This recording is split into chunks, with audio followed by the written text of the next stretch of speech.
Good evening प्यारे दोस्तों, कैसे हैं आप लोग। आशा करता हूँ आप लोग अच्छे होंगे। जैसा कि कल हम लोगों ने एक वीडियो अपलोड किया था जिसमें आईटीआई के सिलेबस के बारे में बताया गया था। आज से आईटीआई का क्लास शुरू है। इस प्लेटफॉर्म पे आपको सभी विषय से संबंधित सारे ऑब्जेक्टिव क्वेश्चन जो भी वीवीआई है आईटीआई के लिए सब कराए जाएंगे। चलिए इसी क्रम में हम लोग आगे बढ़ते हैं, समय बर्बाद नहीं करते हुए। आज हम लोग जीके का क्लास करेंगे। जीके कहिए, जीएस कहिए, ठीक है। आईटीआई में जैसा सिलेबस हम लोगों ने कल देखा था कि 150 क्वेश्चन पूछे जाते हैं। 150 में 50-50-50 का क्वेश्चन होता है, 50 जीके होता है, 50 साइंस होता है और 50 मैथ होता है। ठीक है। तो 50 जीके के लिए क्लास शुरू कर रहे हैं हम लोग, ठीक है। और एक चीज़ और इम्पोर्टेंट है इसमें कि इसमें निगेटिव मार्किंग की भी व्यवस्था की गई है जो 1/3 है। अगर 3 क्वेश्चन हम गलत करते हैं तो एक सही का मार्क्स उसमें से काटा जाएगा। हर एक क्वेश्चन जो है 2 नंबर का है, ठीक है। समझ रहे होंगे आप लोग अच्छी तरह से। चलिए इसी क्रम में हम लोग आगे बढ़ते हैं, क्वेश्चंस पे आते हैं डायरेक्ट। लगाइए सर, क्वेश्चन लगाइए। पहला क्वेश्चन है अर्थशास्त्र से। अर्थशास्त्र से आप लोग अच्छी तरह से परिचित होंगे। 9th में भी पढ़ना है और मैट्रिक में भी पढ़ना है, ठीक है। 11th 12th में तो है ही 8 सब्जेक्ट में। जो जिनका कॉमर्स है उनको भी अर्थशास्त्र का पढ़ाई करना है। चलिए आते हैं हम लोग क्वेश्चन पे। पहला क्वेश्चन कह रहा है अर्थव्यवस्था से क्या तात्पर्य है। अर्थव्यवस्था आप लोग समझ रहे हैं। अर्थ का मतलब होता है रुपया पैसा और उससे संबंधित व्यवस्था। कोई भी देश चलता है पूंजी पर ही चलता है, पैसा पर ही चलता है, तो उससे संबंधित जितने भी क्रियाकलाप होंगे सभी आएंगे अर्थशास्त्र की श्रेणी में। तो पहला क्वेश्चन कह रहा है कि अर्थव्यवस्था से क्या तात्पर्य है। तो हम लोग ऑप्शन देखेंगे। पहला है ए, किसी देश की समस्त संपत्ति। दूसरा है करों से प्राप्त आय। तीसरा है देश की समस्त आर्थिक गतिविधियों का समन्वय। चौथा है देश का बजट। अब देखिए अर्थव्यवस्था से क्या तात्पर्य है। संपत्ति नहीं है, किसी देश की समस्त संपत्ति अर्थव्यवस्था से तात्पर्य नहीं है। अर्थव्यवस्था से तात्पर्य होता है आर्थिक गतिविधि का समन्वय, ठीक है। जो भी आर्थिक गतिविधि होती है उस देश की वो सब अर्थव्यवस्था की श्रेणी में आती है, ठीक है। तो इस क्वेश्चन का आंसर क्या हो जाएगा, सी। देश की समस्त आर्थिक गतिविधियों का समन्वय क्या कहलाता है, अर्थव्यवस्था, ठीक है। चलिए आगे बढ़ते हैं नेक्स्ट क्वेश्चन पर। कंप्यूटर में से नेक्स्ट क्वेश्चन लगाया जाए। आप लोग इस क्वेश्चन को नोट करते जाइएगा। अगर नोट नहीं कर सकते हैं डिस्क्रिप्शन में मैं इसका लिंक भेज दूंगा, ठीक है। वहां से आप लोग उसको डाउनलोड कर सकते हैं। चलिए आते हैं अगले क्वेश्चन पे। नेक्स्ट क्वेश्चन है आधुनिक अर्थशास्त्र का जनक किसे कहते हैं, या यूं कहें फादर। आधुनिक अर्थशास्त्र का फादर किसे कहते हैं, ठीक है। पहला ऑप्शन है एडम स्मिथ, इन्हीं को कहा जाता है। एडम स्मिथ एक अर्थशास्त्री थे जिन्होंने एक बुक लिखा है जिसका नाम है वेल्थ ऑफ नेशंस, ठीक है। वेल्थ ऑफ नेशंस बुक लिखा है इन्होंने ही। क्वेश्चन ये भी पूछ सकता है कि वेल्थ ऑफ नेशंस किन की रचना है, तो हम लोग कह सकते हैं कि एडम स्मिथ की रचना है, ठीक है। अगर यह क्वेश्चन पूछा जाता है कि आधुनिक अर्थशास्त्र का जनक किसे कहते हैं तो कह सकते हैं एडम स्मिथ। या यह भी पूछ सकता है कि आधुनिक अर्थशास्त्र के फादर कौन है, तो हम आसानी से जवाब दे सकते हैं एडम स्मिथ, ठीक है। चलिए आगे बढ़ते हैं। कंप्यूटर में से नेक्स्ट क्वेश्चन लगाया जाए।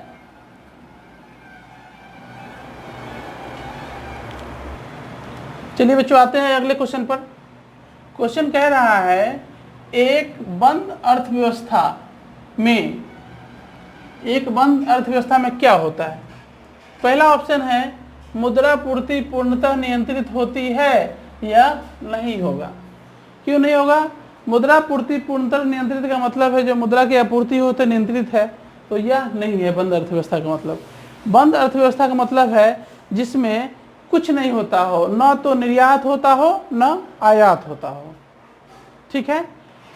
यानी कि न हम कुछ बेचते हैं बाहर और न खरीदते हैं, तो इस स्थिति को क्या कहा जाएगा, बंद अर्थव्यवस्था। तो इस ऑप्शन को पूरा करने वाला क्या है, ऑप्शन डी, न तो निर्यात न ही आयात। तो क्या कहेंगे इस स्थिति को, अर्थव्यवस्था बंद है या क्लोज इकोनॉमी, ठीक है। चलिए आगे बढ़ते हैं अगले क्वेश्चन पे,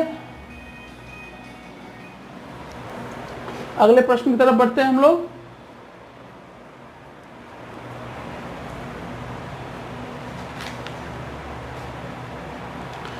अब देखिए क्वेश्चन आ गया कि अर्थशास्त्र धन का विज्ञान है, यह किसका कथन है।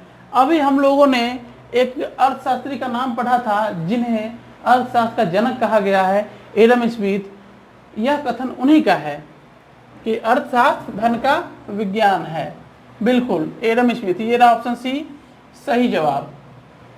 ठीक है, क्वेश्चन पूछता है कि अर्थशास्त्र धन का विज्ञान है, यह कथन किसका है, तो क्या कहेंगे हम लोग, एडम स्मिथ का, जो आधुनिक अर्थशास्त्र के जनक है। इन्होंने कौन सी पुस्तक लिखी है, वेल्थ ऑफ नेशंस। ठीक है, ये भी याद रखना जरूरी है, इंपॉर्टेंट है। ठीक है, चलिए कंप्यूटर महोदय अगला क्वेश्चन लगाइए।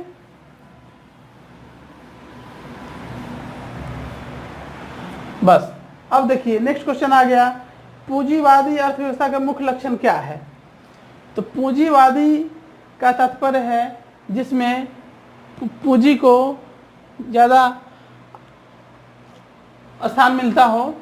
ठीक है, तो देखिए ऑप्शन क्या कह रहा है, पहला है प्रशासित मूल्य, दूसरा है सार्वजनिक स्वामित्व, तीसरा है आर्थिक आयोजन, चौथा है निजी स्वामित्व। देखिए अपना ये ऑप्शन डी जो है यह सही हो जाएगा।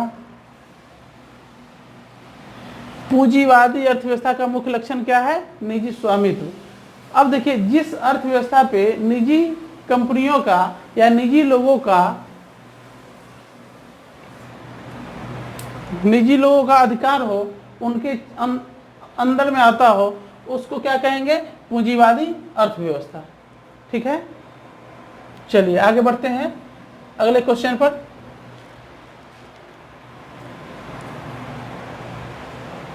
देखिए अब अगला क्वेश्चन आ गया, यह है मैच करने वाला प्रश्न। कह रहा है भारतीय अर्थव्यवस्था की विशेषता है।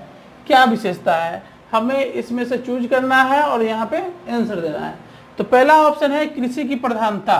बिल्कुल, जैसा कि हम लोग देख पाते हैं कि अपने देश में, अपने राज्य के लोग, अपने देश के लोग ज़्यादातर लोग कृषि पे निर्भर है, इसलिए कृषि प्रधानता है, तो बिल्कुल है, यह हो जाएगा पहला। दूसरा है उद्योगों की प्रधानता, यह नहीं है, अपने यहाँ उद्योग प्रधान है, नहीं है। क्यों नहीं है, उद्योगों की भारी कमी है जिसके कारण बहुत ही बेरोजगारी है, यह नहीं है। दूसरा ऑप्शन तीसरा है न्यून प्रति व्यक्ति आय। बिल्कुल यह भी होगा, अपने यहाँ के लोगों का प्रति व्यक्ति आय बहुत ही कम है। अन्य विकसित देशों की अपेक्षा या अन्य विकासशील देशों की अपेक्षा भी अपने यहाँ के लोगों का न्यूनतम आय बहुत कम है। चौथा है बृहद बेरोजगारी। बिल्कुल यह भी होगा, बृहद बेरोजगारी, अपने यहाँ बहुत ही ज़्यादा बेरोजगारी है। बेरोजगारी के पीछे बढ़ती हुई जनसंख्या भी बहुत बड़ी कारण है। ठीक है, अगर क्वेश्चन पूछे कि अपने यहाँ बेरोजगारी का प्रमुख कारण क्या है, तो बढ़ती हुई जनसंख्या भी बहुत बड़ी कारण है। ठीक है, अब देखिए ऑप्शन 1, 3 और 4 यह तीनों सही है। अब देखेंगे कि किस ऑप्शन में यह तीनों है। ऑप्शन ए में 1 और 2 है, तो यह नहीं होगा। ऑप्शन बी में 1, 3 और 4 यह हो जाएगा। बिल्कुल सही जवाब यही हो जाएगा, केवल 1, 3 और 4। क्वेश्चन पूछा गया है क्या कि भारतीय अर्थव्यवस्था की विशेषता क्या है, तो कृषि की प्रधानता, न्यून प्रति व्यक्ति आय, बृहद बेरोजगारी। ठीक है, समझ पा रहे होंगे आप लोग। अगर समझ में नहीं आए तो कमेंट के माध्यम से हमें जानकारी जरूर दें। ठीक है, इस क्वेश्चंस को आप लोग नोट करते हुए चलिएगा और याद करते हुए चलिएगा। आप लोगों के लिए जो ITI का परीक्षा भी होने वाला है, ITI एंट्रेंस 2020, इसके लिए तो इम्पोर्टेंट है ही, बाकी सब जितने भी कॉम्पिटिटिव एग्जाम होते हैं सब के लिए इम्पोर्टेंट है। चलिए कंप्यूटर महाशय अगला क्वेश्चन लगाया जाए।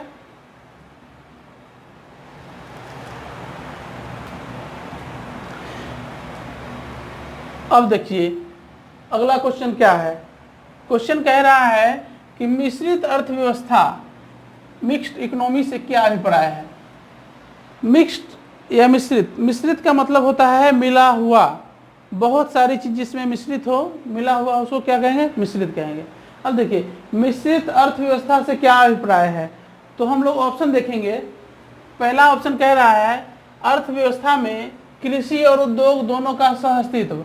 नहीं, यह मिश्रित अर्थव्यवस्था के गुण नहीं है, यह नहीं होगा। दूसरा है सरकारी एवं निजी क्षेत्र का सह अस्तित्व। सरकारी एवं निजी क्षेत्र का सह अस्तित्व, बिल्कुल यही होगा मिश्रित अर्थव्यवस्था का अभिप्राय। ठीक है, जिस अर्थव्यवस्था में सरकारी क्षेत्र और निजी क्षेत्र दोनों का अस्तित्व हो उसे क्या कहेंगे? मिश्रित अर्थव्यवस्था। अब देखिए, अगर पूछा जाए कि भारतीय अर्थव्यवस्था कैसी अर्थव्यवस्था है तो इसका जवाब होगा मिश्रित अर्थव्यवस्था। क्या? क्योंकि यहाँ पे सरकारी क्षेत्र का भी अस्तित्व है और निजी क्षेत्र का भी अस्तित्व है। ठीक है, समझ गए होंगे आप लोग। ऑप्शन सी कह रहा है अमीर एवं गरीब का सह अस्तित्व। यह भी नहीं होगा क्योंकि हमारा ऑप्शन बी ही सही है, इसलिए नीचे जाने की आवश्यकता नहीं है। इस प्रकार के क्वेश्चंस रहेंगे तो आप लोग आसानी से सॉल्व कर सकते हैं। चलिए दोस्तों, आज के लिए इकोनॉमिक्स से इतना ही क्वेश्चन। पीडीएफ में आप लोगों को डिस्क्रिप्शन में पीडीएफ लिंक मिल जाएगा आप लोगों को इस क्वेश्चन का। आप लोग देखिएगा, डाउनलोड कीजिएगा और सॉल्व भी कीजिएगा, ठीक है, और याद भी कीजिएगा ताकि आगे आने वाले एग्जाम में आप लोगों को सुविधा हो। चलिए, बहुत बहुत धन्यवाद। जय हिंद, जय भारत।